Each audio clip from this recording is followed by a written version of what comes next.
Praise the lord. హల్లెలూయా. ప్రార్థన పరిస్థితులను మారుస్తుంది. ఈ సమయంలో విశ్వాసముతో ఈ ప్రార్థనలో ఏకీభవించండి. పరిశుద్ధుడా, మహోన్నతుడా, యేసయ్య నీ పరిశుద్ధ పాదములకు వందనాలు, స్తుతులు, స్తోత్రాలు చెల్లించుకుంటున్నాం. ప్రేమ నమ్మకము గల దేవా, నీకు స్తోత్రాలయ్యా. ఈ సమయంలో ఎందరైతే ఈ ప్రార్థనలో ఏకీభవిస్తున్నారో ప్రతి ఒక్కరిని బలపరచండి అయ్యా. నీ శక్తితో నింపండి, నీ బలముతో నింపండి. వారి జీవితాల్లో గొప్ప కార్యాలు, ఘనకార్యాలు జరిగించమని వేడుకొనిచున్నాను.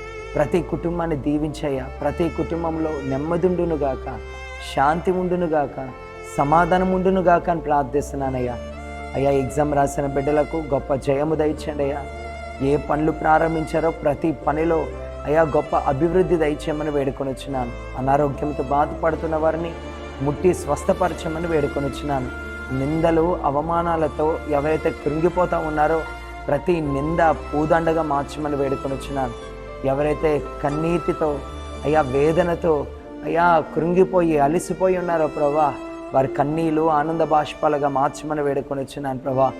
ఆర్థికపరమైన ఇబ్బందులతో ఎవరైతే నలిగిపోతున్నారో సమృద్ధిలోకి వారిని నడిపించమని వేడుకొనిచున్నాను. ప్రతి ఒక్కరిని నీవే దర్శించి బలపరిచి అయ్యా మేలైన వాటితో ప్రతి ఒక్కరిని తృప్తిపరచమని, సమాధానము, ఆరోగ్యము, సంతోషము, నెమ్మది ప్రతి ఒక్కరికి అనుగ్రహించమని, మహిమ, ఘనత, కీర్తి, ప్రభావములు మీరు మాత్రమే పొందుకోమని నజరేయుడైన యేసయ్య నామములో ఈ యొక్క ప్రార్థన అడిగి వేడుకొనిచున్న మా తండ్రి, ఆమేన్.